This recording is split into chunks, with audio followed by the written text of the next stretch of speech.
Hola, bueno, parece ser que lo estoy consiguiendo y este es el segundo vídeo. Hoy me apetece hablar de Woodstock, Woodstock del 99, pero para eso hay que hablar de Woodstock del 69. La gente tiene Woodstock del 69 como algo muy hippie, de contracultura, de protestas, algo muy reivindicativo, pero realmente ni siquiera fue pensado como algo hippies, fue algo que fue surgiendo, fue algo más empresarial. Y esto viene de la mano de 4 personas, hay 4 nombres, pero realmente importante es Michael Lang. Michael Lang simplemente tenía la idea de hacer un estudio de grabación junto a Kornfeld. Y estos dos contactaron con 2 accionistas que eran 2 niños ricos que básicamente habían heredado dinero de una empresa farmacéutica. Y estos dos pusieron la idea de, además de abrir el estudio, pusieron la propuesta de que podían hacer un concierto en Woodstock. Michael Lang ya tenía experiencia en esto porque justo un año antes, en el 68, había organizado un festival que se llamaba Miami Pop Festival o algo así. Woodstock no nació como momento hippie, sino más bien fue algo que terminó pasando por el momento cultural, ya que en ese momento acaba de pasar lo de la guerra de Vietnam, había muchas protestas y fue como algo de contracultura y una lucha por los derechos civiles que hizo que marcara toda una generación. El festival se hizo en una granja y fueron más de 1 millón de personas. Artistas que fueron, por ejemplo, pues están Jimi Hendrix, Janis Joplin, y se convirtió en algo que en historia se ha estudiado, es algo que marcó mucho, es una fecha muy importante y realmente pues ha formado parte de la cultura de la música. Y lejos de lo que la gente piensa, que después del Woodstock del 69 directamente ya se pasó a Woodstock del 99, esto no fue así. Se hicieron varios, creo que 4 más, pero en menor escala, o sea, mucho más chiquititos. Para el 10º aniversario en el 79 se hizo Woodstock como algo mucho más chiquitito, simplemente era un concierto, ya que Michael Lang ya estaba fuera de este negocio, porque sí que es verdad que al final los 2 empresarios terminaron quedándose con Woodstock Universals y Michael se desentendió. Y para el 20 aniversario, en el 89, se creó de manera espontánea. No fue nada muy organizado, fue más como de la gente de a pie, pero sí que es verdad que se terminó reuniendo bastante gente, ya que ya se iba viendo cómo la gente realmente quería volver a la esencia de Woodstock, quería volver a ese festival. Y para el 25 aniversario, en el 94, Michael Lang volvió a meterse de lleno en este plan y se hizo de una forma más pequeñita, no se hizo como el primero. La música había cambiado completamente, los grupos no tenían nada que ver como en el 69. Habían grupos como Red Hot Chili Peppers, Green Day, Metallica, Bob Dylan y estos entre muchos más. Y realmente en el concierto de Green Day ya hubieron problemas, ya que había llovido muchísimo, se llenó todo de barro y la gente, el público que había allí, empezó a tirárselo a Green Day. Y esto hizo que la gente lo recuerde como el Woodstock del barro. Michael Lang se terminó asociando con un promotor y el presupuesto más o menos eran de unos 30 millones, aunque realmente terminó costando entre 35 y 38 millones. Y no solamente ellos no pensaban hacer dinero simplemente vendiendo las entradas, sino que de donde tenían pensado sacar todo el dinero era de las ventas, iba a vender merchandising y además ellos querían retransmitirlo. Se retransmitía por, no sé si eran unos $25 más o menos, podías ver el festival desde tu casa y además lo iba a retransmitir también lo que en aquel momento era lo más visto, que era la MTV. Ya que hubo el primer problema, ya que los precios eran exageradamente caros, ya que las botellas de agua estaban a unos $4, un trozo de pizza te podía costar $12, que para el momento era mucho.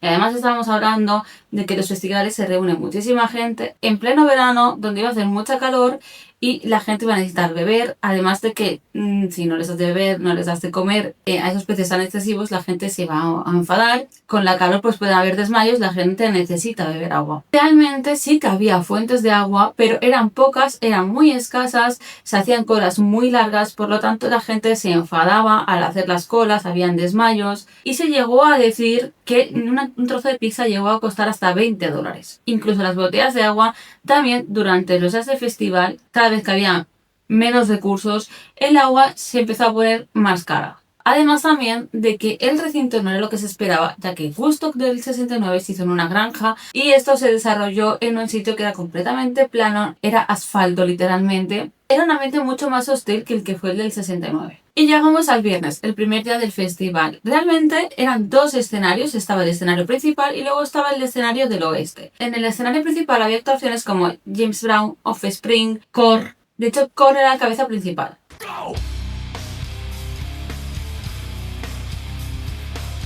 y Michael Lang. Y muchos de los que estaban organizando el festival no conocían las actuaciones. No estaban al tanto de lo que se estaba llevando actualmente, simplemente pusieron el dinero, los contrataron. Además, se le explica que puso los 40 principales y dijo, vale, esto es lo que se está llevando ahora, pues esto es lo que vamos a llevar. Entonces, el orden de las actuaciones era muy raro porque podías tener una actuación con muchísima energía y que se acabara esa actuación y viniera alguien con una energía totalmente diferente, lo que provocaba que la gente estuviera con subidón, de repente les viniera en el bajón. Y si además de esto le pones el calor que la gente suele beber en los conciertos, además de otras sustancias, claro, haces que se cree un ambiente muy raro. Y estamos hablando de que Woodstock del 69 y Woodstock del 99 eran generaciones totalmente diferentes.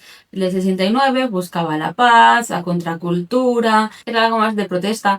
Y en cambio, el 99 venía una generación donde gobernaba la MTV. Era la época justamente este año se estrenó American Pie. Era una película muy juvenil y tenía un humor muy sexualizado. Todos tenemos la imagen de Nadia que la están grabando sin su consentimiento. Eso a día de hoy es impensable, pero eso era humor en ese momento. Y digamos que el alcohol, otras sustancias y obviamente la culpa de la gente, porque al final esto es así, provocó que hubieran muchas agresiones. La gente no estaba muy concienciada de lo que era el consentimiento y es verdad que acorralaron a muchas mujeres, se puede ver en imágenes. Otras mujeres que simplemente ellas querían hacer topless eran toqueteadas. But you know what? I was noticing something I gotta call your guys' attention to here for just a second. I've been noticing that there's a lot of girls coming over the top here, crowd surfing, and they're getting really groped, you know what I mean? That doesn't give the guys the right to molest them, you know what I'm saying? And if you're a girl and you see a guy passing overhead, I want you to grab his fucking balls. Aunque es verdad que para Korn fue una buena experiencia, Bush, que tocaba justo después, sí que sintió un poco de miedo. Además, en él estaba la presión de calmar al público. Era el típico chico guapo. Es un bajón total. O sea, en ese momento era un bajón total. Viniendo de Korn, Don't let the days go by. es un bajón muy grande poner a Bush y es una presión realmente para él. Y llega el sábado con un cartel como Kid Rock, Alanis Morissette, Limp Bizkit y Metallica. Ya no era igual que el viernes por la mañana, los precios de la comida habían subido, el calor cada vez era más fuerte, cada vez había más desmayos, el agua era insuficiente, no había fuentes, habían colas muy largas. Y aquí llega uno de mis momentos favoritos, es surrealista, pero no tanto como el que viene después. Pero llega el momento de Limp Bizkit. Los que habéis ido a conciertos de Limp Bizkit, yo he ido este año, Limp Bizkit ya empieza con mucha energía. Y tiene una canción que se llama Break Stuff, que es un himno a la agresividad. Where everything's fucked up. You just want to break some shit. El cantante de Limp Bizkit empezó a animar al público y la gente se lo tomó como que estaba pidiéndoles que estuvieran más agresivos, que rompieran más cosas. Así que, no digo que fuera culpa de él porque no lo era realmente, aunque se le ha intentado echar la culpa, la gente empezaron a romper los paneles de la torre donde estaban las cámaras y las luces. Además también tuvieron que desalojar a los que estaban en la torre de la MTV. Se le pidió al cantante de Limp Bizkit que intentara calmar el ambiente y aunque él realmente sí lo intentó hacer, en ese momento el que se encargaba del sonido cortó el micrófono. Imagino que fue un momento de shock, no sabía muy bien qué hacer, estaban desalojando todo y lo cortó, así que realmente Limp Bizkit sí que intentó frenar ese momento, pero simplemente no se le escuchó. Y aquí es cuando la organización se empezó a dar cuenta de que se les estaba descontrolando, de que había mucha agresividad, de que el público no era igual que el del 69. Después del concierto de Limp Bizkit vino Metallica, el ambiente seguía caldeado, pero se pudo controlar más o menos bien, no volvieron a haber más problemas. Hasta que se hizo la fiesta después del festival. Todos los días después del festival iba a haber una rave. En esta rave, mientras estaban tocando en el escenario, apareció una furgoneta que fue robada. Fue avanzando mediante la multitud y tuvieron que pararla ya que había peligro de que pudiera atropellar a la gente. Cuando el personal, y estamos hablando de que la seguridad del sitio no era gente de seguridad contratada, porque Michael Lang decidió que lo mejor era contratar gente joven, gente que fueran niños y decirles, ¿a ti te gustaría encargarte de esto? ¿Te gustaría participar en Woodstock del 99 y pasar a la historia? Entonces los niños decían que sí, bueno, niños, estamos hablando de gente de 20 años, 19. Y esta gente se tuvo que encargar de cuando llegó esta furgoneta, ser ellos los que desalojaron a la gente que había alrededor y entrar. Cuando llegaron se encontraron a un chico que estaba con la bragueta desabrochada. Ya al lado había una chica de 15 años completamente inconsciente, la que luego se supo que habían abusado de ella. Y llega el domingo por la mañana, es el último día, y en este punto ya había muchas señales de que las cosas no iban bien, y la gente recogía y se iba. Y los trabajadores, muchos estaban haciendo lo mismo, ya que ellos no se sentían apoyados, veían que no había seguridad y sabían que en cualquier momento podía pasar algo, así que muchos recogían y también se iban. El cabeza de cartel de ese día eran los Red Hot Chili Peppers. Y el ambiente estaba muy caldeado durante todo el día, la gente tiraba botellas al escenario, la gente estaba muy cabreada y muchos de los grupos tuvieron que salir de ahí escoltados. Les tiraban cosas, les decían a las cantantes que enseñaran las tetas, así que muchos grupos terminaban de tocar y se iban corriendo. Y llega el momento de los Red Hot Chili Peppers y en el escenario este estaba tocando Megadeth.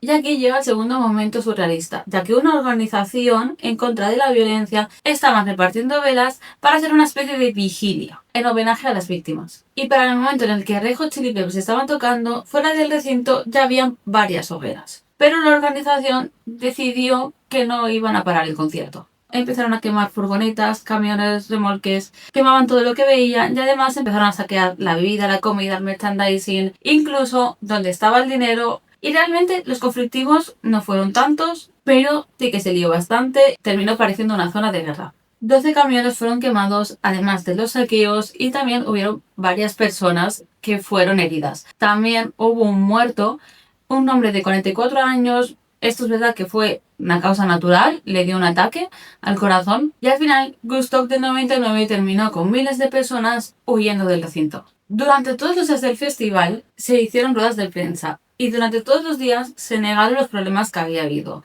Pero Michael Lang, sobre todo Michael Lang, lo desmentía todo, le restaba importancia y decía que no había ningún problema con Woodstock porque realmente él no era consciente de lo que estaba pasando. Para mí es un niño pijo que le salió bien en el 69. Niño hippie, pero pijo. Claro, no asumió las consecuencias, en ningún momento reconoció las cosas que se habían hecho mal, cosa que sí tuvo que hacer el promotor. Y aunque él decía que no había habido nada realmente importante, la realidad es que unas 3.000 personas necesitaron ayuda médica, ya que había muchos golpes de calor y tuvieron que asistirles.